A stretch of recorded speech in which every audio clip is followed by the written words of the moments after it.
I have lived my whole life behind gates, tall, silver, and guided. People called me the governor's son, as if that was my name. I had everything: money, cars, respect, but none of it ever felt like mine. Every move I made, every word I spoke, was scripted to protect my father's image. I thought I understood the world until the day I met her. It was during one of my father's camping trips to Umokoro, a quiet village surrounded by green hills and red earth. We arrived in a long convoy, sirens blaring, men in dark suits clearing the way. The villagers came out in their hundreds, clapping and cheering, some just curious. And then I saw her. She was not waving or smiling like the others. She just stood there with a clay pot balanced on her head, her eyes calm and steady. She looked straight at me.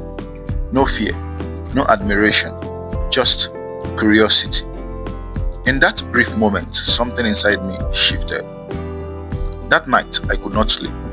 I kept seeing her face, hearing the echo of her calmness in the chaos around me. The next evening, I did something I had never done before. I sneaked out. I found her by the stream under the moonlight. She was humming softly as she filled her pot. When she saw me, she froze. "You should not be here," she said. "I could say the same to you," I replied, trying not to sound nervous. She smiled faintly, and that smile hit harder than anything I had ever known. We talked that night about life, dreams, and what freedom meant. She told me her name was Adeze. We started meeting secretly whenever I visited. No guards, no politics, no expectations.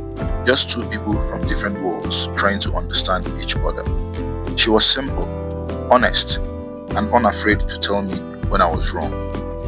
For the first time, I was not the governor's son. I was just David, and I felt deeply in love. But love like ours does not stay hidden forever. My father found out.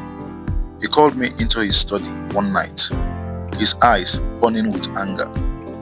"Do you know what people would say if they find out my son is chasing a village girl?" He shouted. "She's not just a village girl," I said quietly.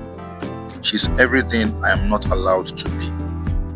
He slammed his hand on the desk. "You will forget her, David. I forbid it." But I could not. A week later, soldiers stormed her village. They accused her father of supporting the opposition. Her family's hut was burned, and they disappeared overnight. No one knew where they went. I searched for months, every village, every nearby town. Nothing. It felt like the world had swallowed her whole. 3 years passed. I had become a different person, colder, quieter. I went through the motions of life, but I was empty inside. Then, one rainy afternoon in Musuka, I was attending a charity event. I was not really paying attention until I saw her, Adeze. She was helping some children distribute supplies. Her hair was longer, her smile still the same, only softer, wiser. For a moment, I thought I was dreaming. "Adeze," I whispered. She turned her eyes wide. "David." The world stopped. We just stared at each other, rain pouring down like a blessing. Then I pulled her into my arms. I did not care who saw us. I did not care what anyone said. When the news broke, the governor's son reunited with a village girl. The media went wide. My father was furious again, but this time I did not back down. "I'm done living for your name," I told him. "I choose her." It took time and a lot of pressure, but eventually he gave in. "If she truly makes you happy," he said quietly one night, "then maybe I was the fool."